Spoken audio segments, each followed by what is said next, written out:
were obtained from their websites. Using technology with X representing the ratings and Y representing price, we find the regression equation has a slope of 150 and a y-intercept of negative 263.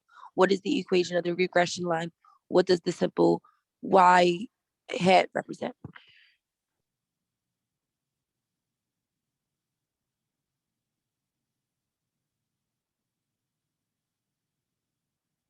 Okay, thanks, Jasmine. So what formula are we about to use for this problem? Does anyone know?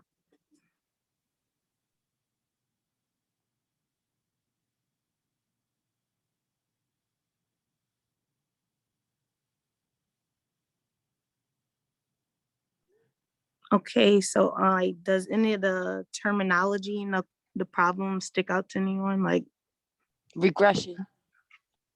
Okay.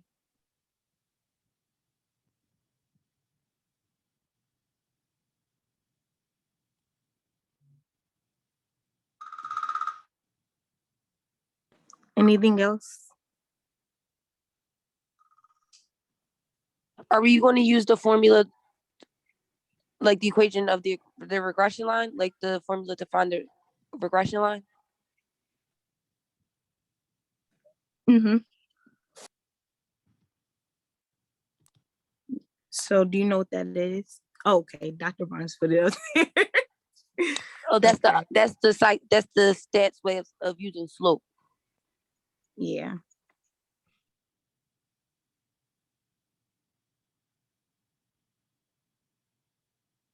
Okay, so does anyone know what B sub O means?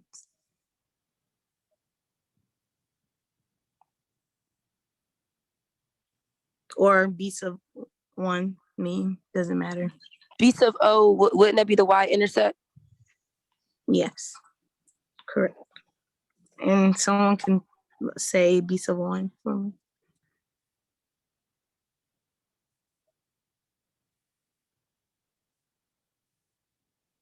The slope. Yeah.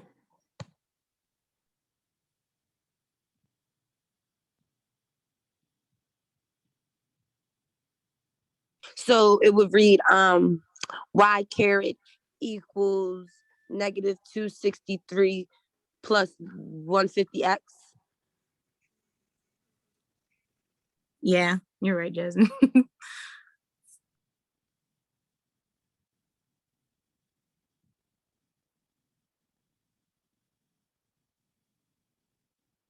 Mm-hmm. Thanks, Dr. Barnes.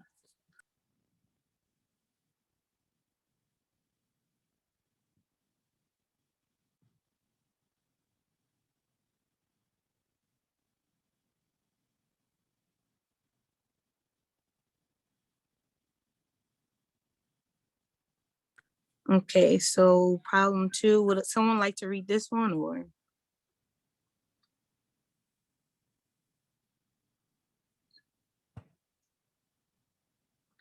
Okay, well, I'll read it if no one wants to read. Do wisdom if you want. Okay, so number 2 is okay. Equation y equals beta O plus beta 1x1 different from the equation provided for exercise 1.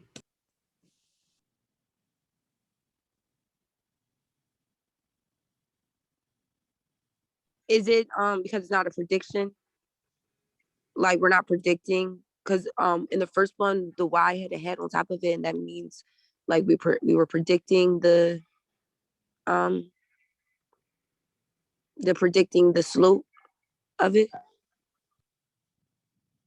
You know what, Jasmine, you are right on point with that. You know, I want to make sure that Wisdom and Amber can respond appropriately to that. You're absolutely right. This is not a prediction. Now, there's a little bit more information as to why it's not a prediction, but you're right on the money with that. That's actually really good.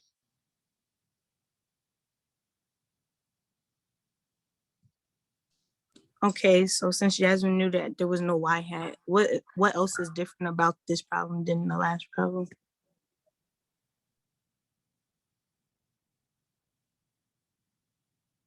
Dr. Barnes kind of put it there. It's for a population. Yeah. Sample. Yeah.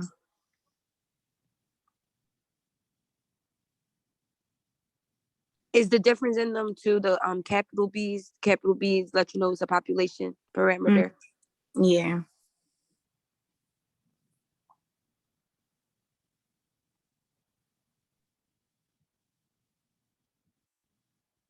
All right, got a comment in the chat. All right, what chapter are we on? Yeah, we didn't say that. This is chapter 10.2. Yep, 10.2.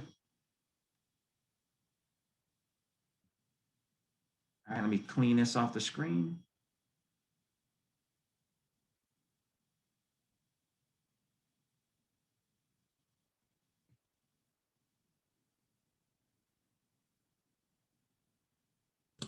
Okay, so this next one is about making predictions. So I'm just going to read the instructions first, and then if anyone wants to read the problem, they can.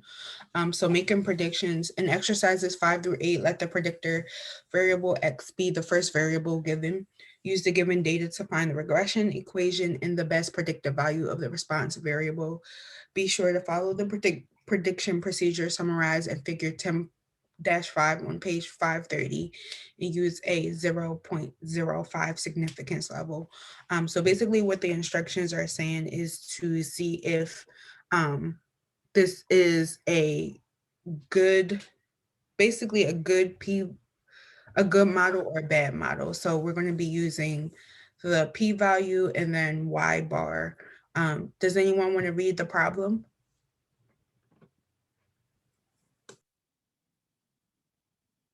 I'll read again if no one reads. The level of attractiveness of 50 swimsuit models were evaluated using their 5th grade yearbook pictures and their Sports Illustrated cover photo. The 50 paired ratings yield X bar equals 6.5, Y bar equals 8.8, R equals 0.347. The p-value is 0.063, and prediction of Y equals 8.18 minus, oh wait, no, the slope, the regression equation equals 8.18 minus 0.345x. Find the best predicted value of Y based on ratings from 5th grade yearbook photo equal to X equals 7. Thank you, Jasmine. So my next question is, does anyone know what the p-value has to be in order for it to be a good model? Between 0 and 1. Yes. So typically it's the p-value. No, hold on. No, that's not right. That's not right. She said between 0 and 1. Yes, that's what I said. Yeah, that's not right. Okay. It is greater than 0.05. All right, so we're looking at kind of right down here. Let's see. Let's just draw this a little bit. When we talk about 0.5, 0.05, that's like 1/20th. That's way down here, like that little bit of slither of the spectrum. If we got 0 here and 1 is the top, right? This is like very likely. Like that would mean it happens all the time, right?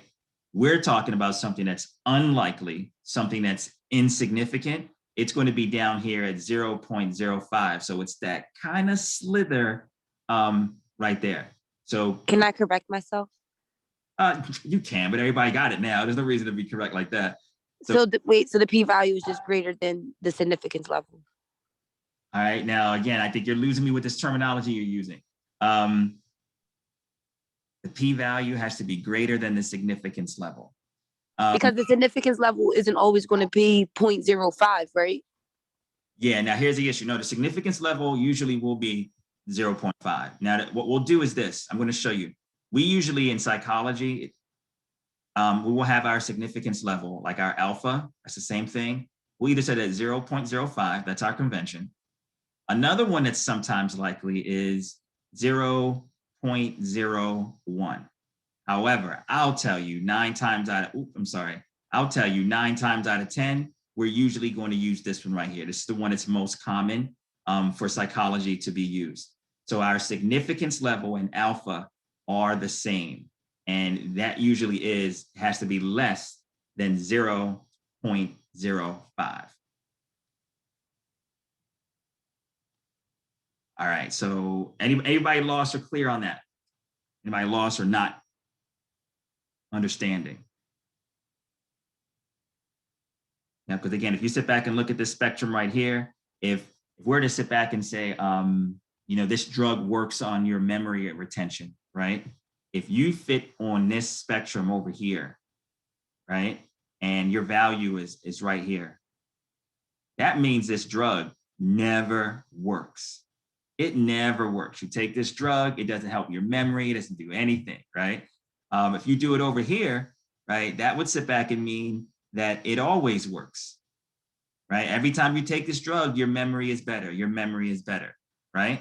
So you got to sit back and look at what the spectrum means. A p-value of 1 means that this is always likely to happen. A p-value on this end of the 0 or close to 0 means, man, this don't never happen. Like, we've never in the world sat back and took a drug and we sat back and found that this drug makes your memory increase, right? And that's why we would say it's significant, because what we're observing right now is something that we don't typically see in the real world. So our p-value, just like right here, it should always be less than 0.05. That means we're observing something unique, something that we would consider to be significant, something to write home about, to say we can reject the null hypothesis, et cetera, et cetera. All right, guys, I know I kind of interjected a little bit, but we'll do that. Let me go to the next slide so I can give you guys kind of the focus of where to pick up.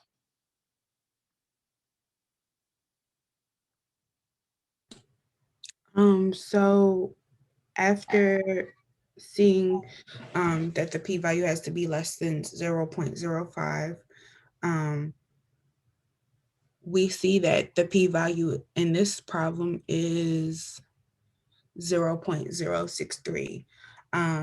So based off that, 0.063 is actually, of course, it's bigger than 0.05. So we're not going to be able to use that for, it'll be a bad model because the p-value is bigger than the 0.05.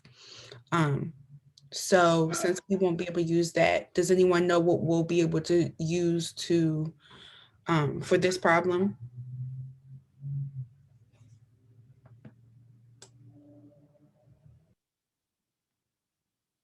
Will we use the regression equation? Yes. So no, we actually would use the Y bar, the 8.8.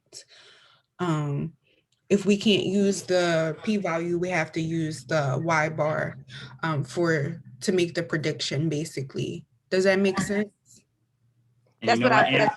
that's what I meant by the that's not the Y with the bar on top of it. I mean, with the caret on top of it. That's not, is that the regression equation or no? I thought that was. Yeah, the Y had 8.18. You mean? Minus Yeah. 0.345. Okay. But we actually will be using the Y bar, the 8.8. Is that correct, Dr. Burns? Yes, it is. And you know what? What's on the screen right now is probably what you want to read to help people understand why. Okay, so for making predictions, and this is on page 530 if you ever want to go back to it as well. So the regression equations are often useful for predicting the value of one variable given some specific value of the other variable.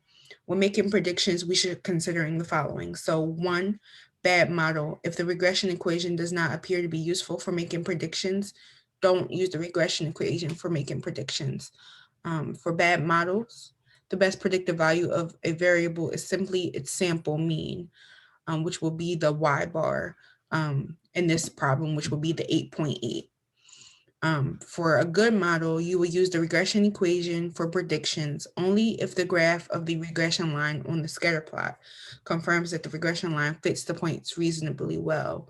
So that's when we go back to the p-value, and it has to be less than 0.05.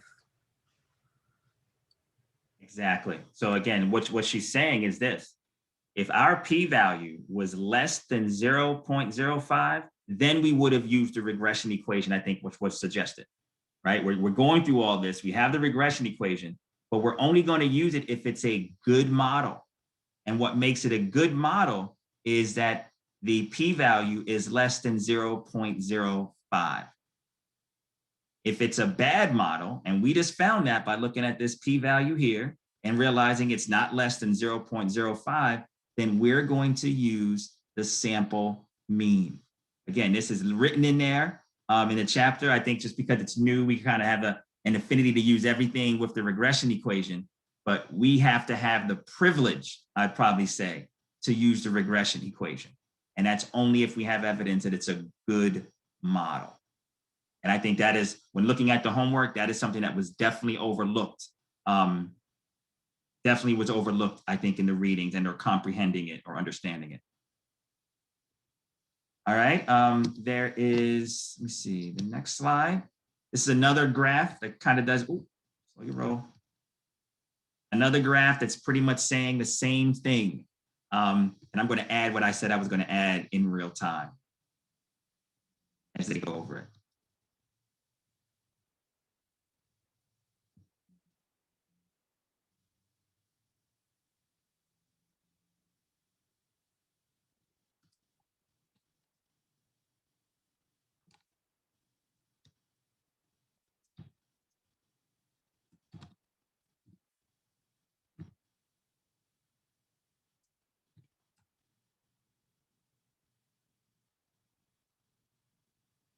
All right, Amber or Wisdom, when you guys want to read this?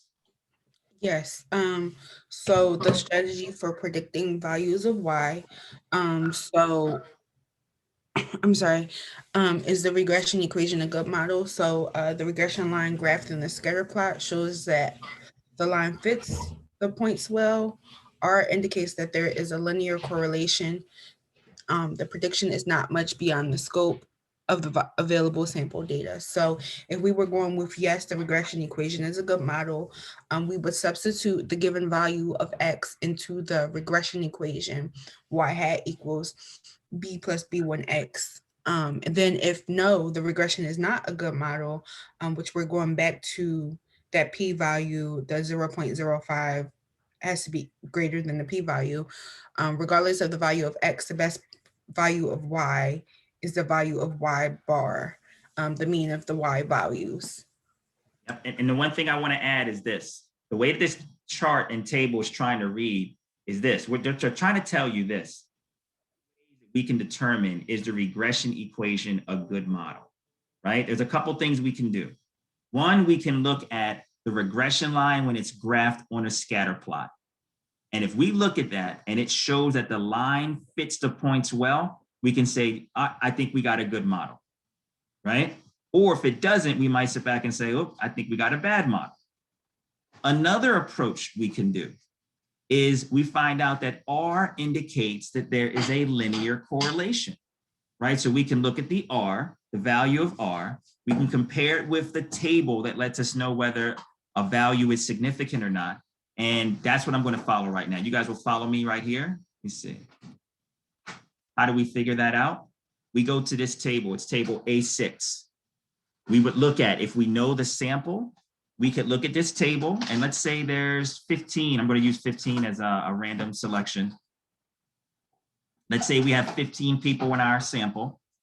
We would look at that. We know we always use 0.5 in most of our analyses in psychology. So our value of R must be greater than 0.514.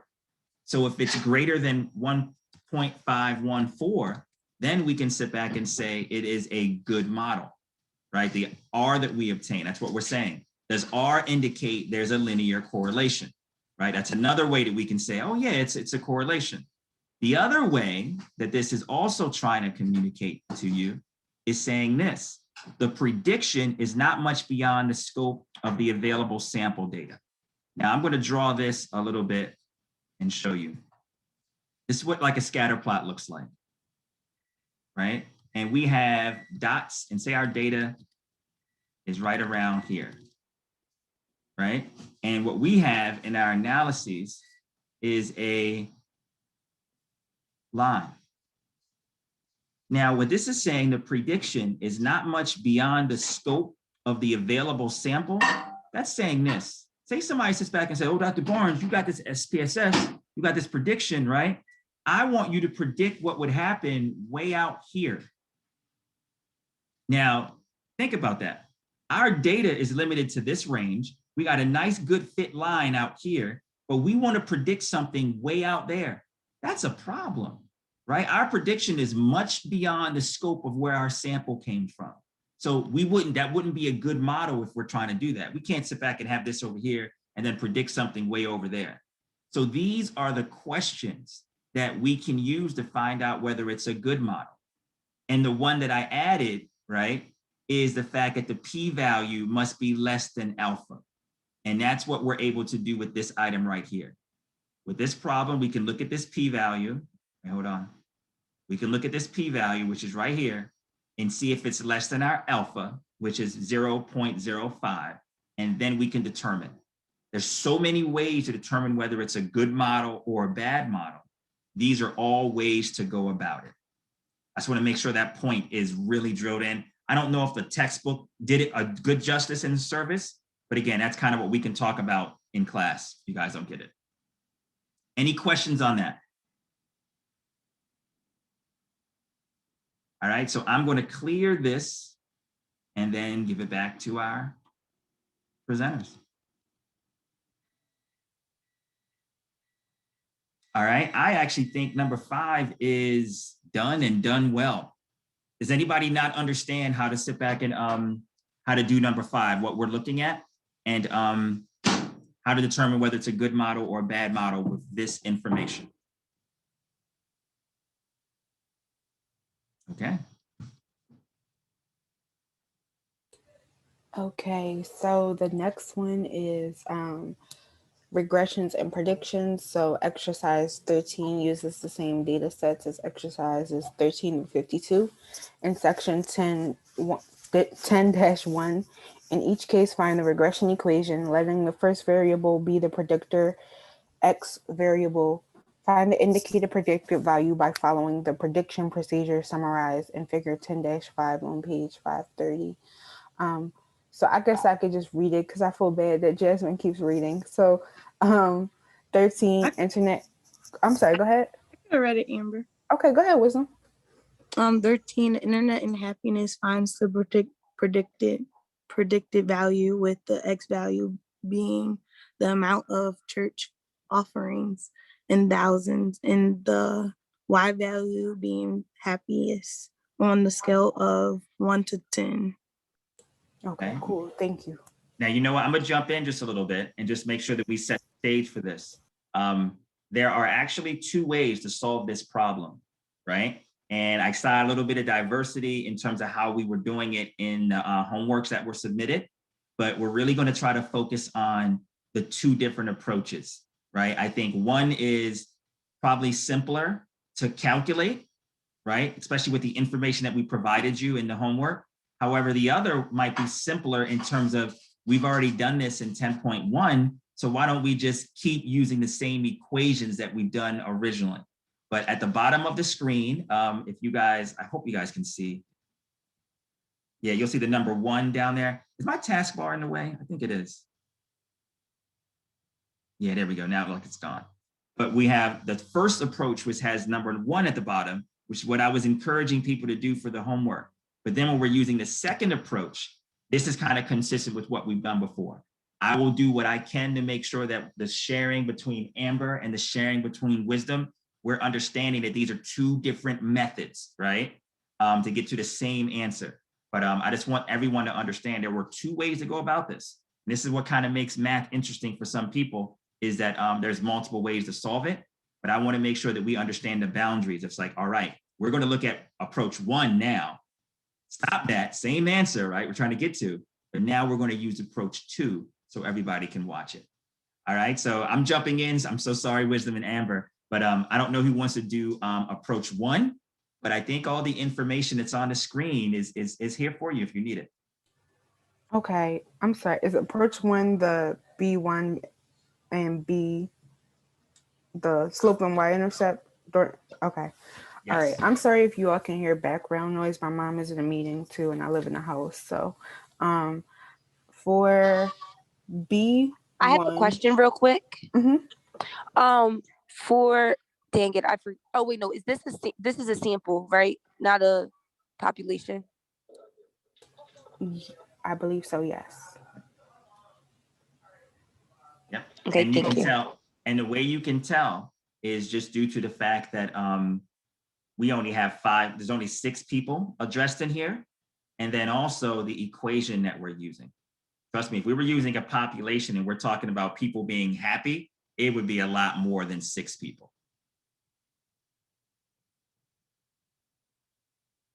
Go ahead, Amber, I'm sorry. Oh, no, it's fine. Thank you for clarifying that.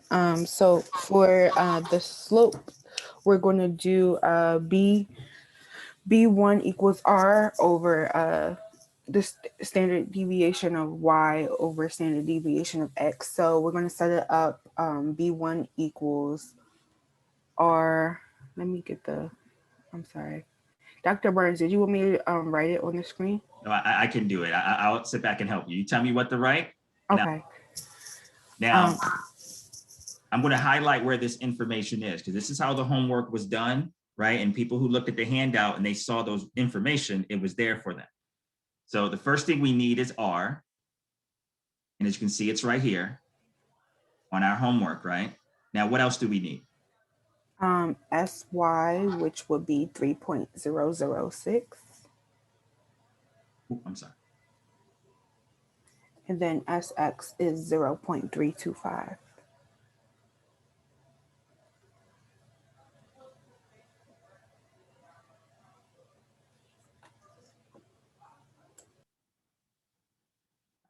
So we got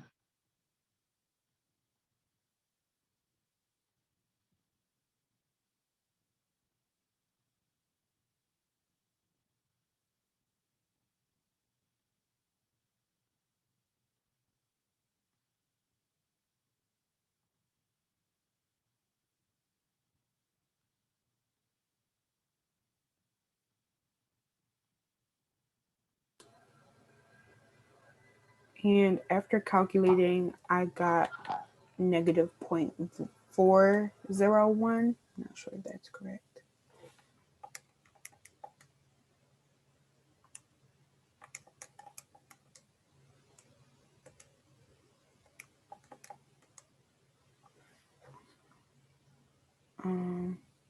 Oh, I'm sorry, it's negative 4.01.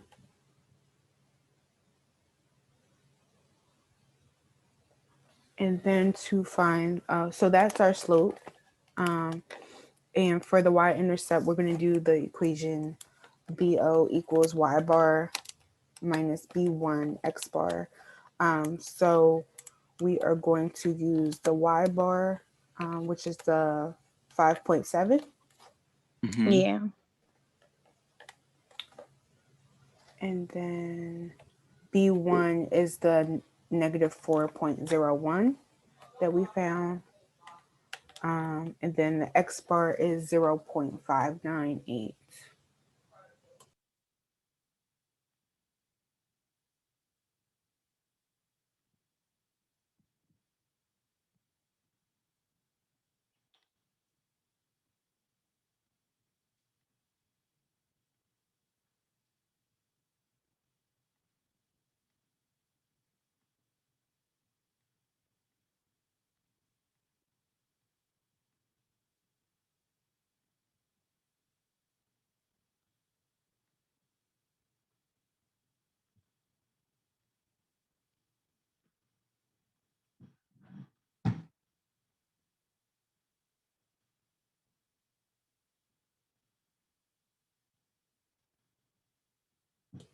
And after calculating, I got 8.1.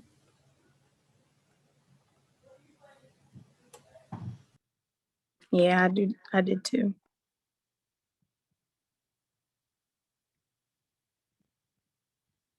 I got 8.12.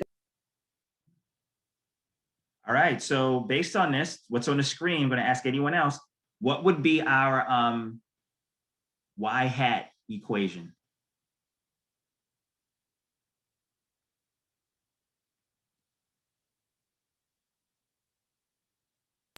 Y sub hat equals 8.1 plus negative 4.01.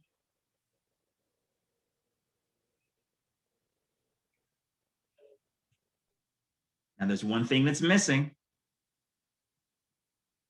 X. Exactly. Right now, again, this is the easier approach. And that's the reason why I had this information for us in the back of the handouts, which we were using. I think a couple of people use this approach, but there's also a different approach. And that different approach, I see value in that because the other approach continues from what we were doing in section 10.1, right? But again, there's two ways to skin a cat, I guess, in this example. So thank you, Amber, for going through this, getting the support we needed. Now let's move on and see how we could have done that second approach. And again, I want somebody to, somebody type in the chat for us, because this right here, if you could type this 8.1 plus negative 4.01 in the chat, we're going to go back to that chat just to make sure that what we calculate the other way is going to be the exact same thing. All right, 8.1, 4.01. When I see the chat light up, I'll know that somebody put it in there.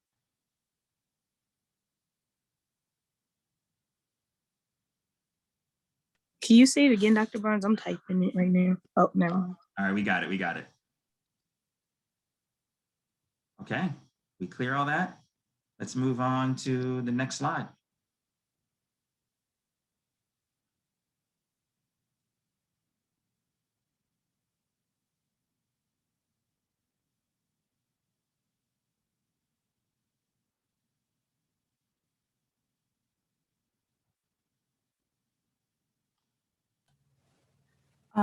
Wisdom, did you want to do the x squared and I could do the y squared? Yeah, that's fine with me. Okay. So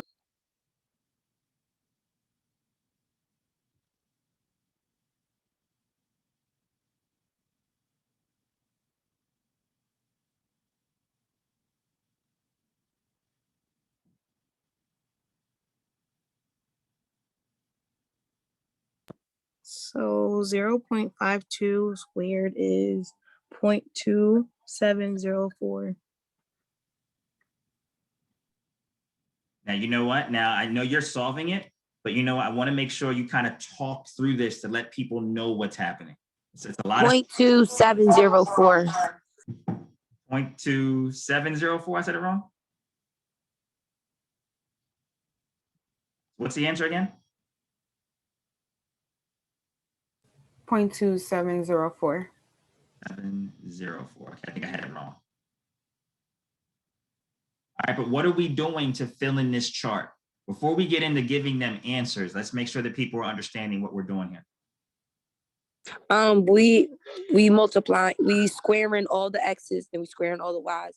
Then in the xy column, we multiplying the corresponding x to this corresponding y. Okay, all right, so you got it. Jasmine definitely has it. She's on top of it. All right.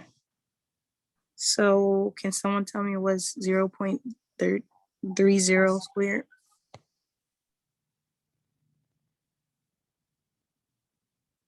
I got 0.09. Yeah. Does someone want to do the next one? No, let's go here with the y squared. Okay. All right. Did anyone get the 6.5 squared? I got 42.25. That's what I got too.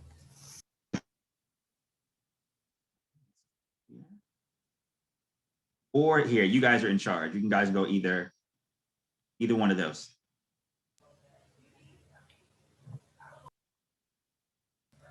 Does anyone want to do the 0.52 times 6.5 for the XY?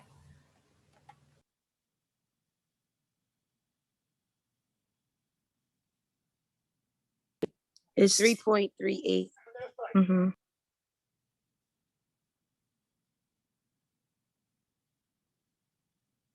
Okay, so again, unless anybody has any issues, we're not going to go through and put all these values in, right? But unless someone doesn't understand how to get one of these columns, this is when you speak up. This is when we'll sit back and make sure that you can give it a little bit of practice. But if not, we're going to move on from here just to save us some time. I'll wait a second to see if anybody has any concerns.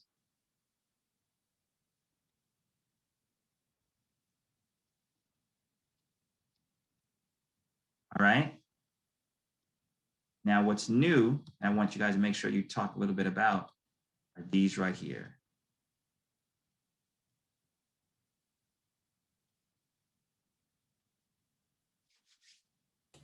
Okay, so for X, you see the 3.5 at the bottom, and basically that's the sum of X.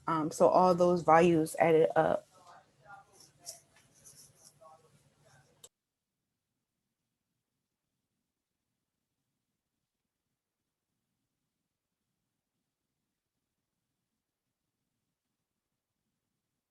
And it's basically the same for each one. So those numbers in bold are 34.2 is the sum of Y, 2.6282 is the sum of X squared, and then so on and so forth. Now, if you guys remember, this is exactly what we did in 10.1 when we were finding out how to calculate R. So that's why I said that this approach is kind of consistent with the same table that we created before, right? Now, what's different is what we do with it next. Once we have this information, we will use these values in a different way. And that takes us to this slide.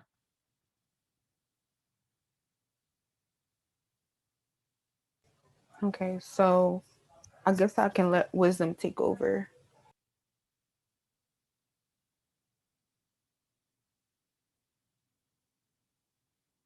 Unless Okay, she wants so me to. no, that's fine. No, so we're about to do the equation for B sub 1 first.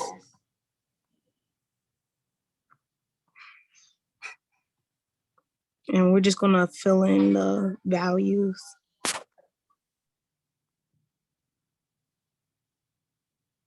So the first value that we need to find is N. So can someone tell me what N is, if you know what it is?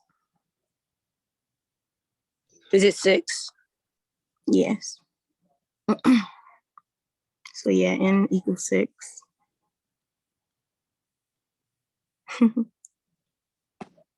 So it'll be 6.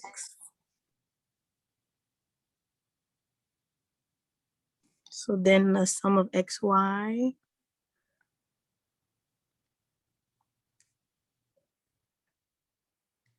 which is 17.511. Then you're gonna minus that and then do the sum of X, which is 3.5. And then times the sum of Y, which is 34.2.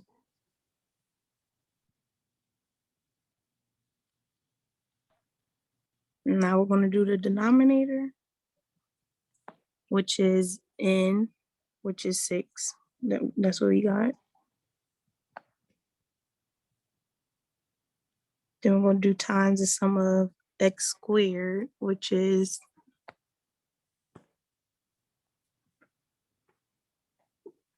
2.6282.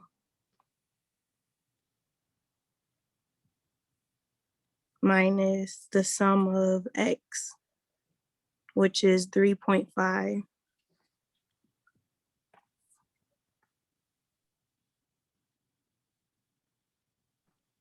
And you don't want to forget the square at the end. So we're going to square the 3.5.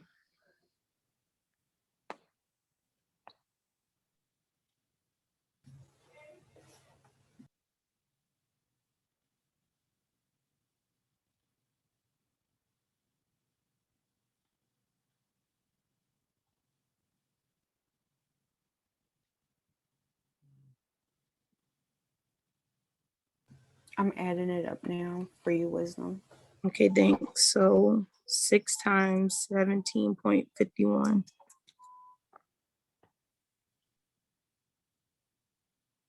105.06. Yeah, that's what I got. And then 3.5 times 34.2. 119.7. Thanks.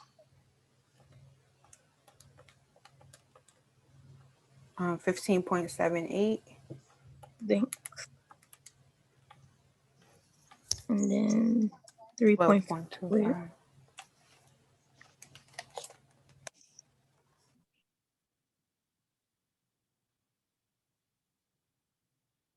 All right, now with this right here, we can solve these problems. Again, I think I instructed them to show us how to do this, kind of taking the small baby steps. But that's what we need to do. Now, what I'm going to ask for next, and we're just going to do the equation. We're not going to solve for it, but we are going to try to fill these numbers in, is for B sub 0. B sub 0 is listed right there as well. Okay, so for this equation, we're going to start with the sum of y. So it's going to be 34.2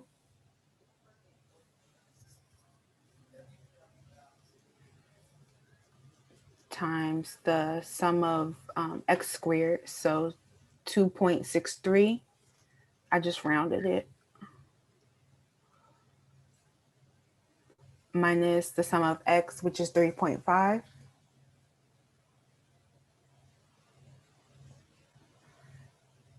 Times the sum of xy, which is 17.5.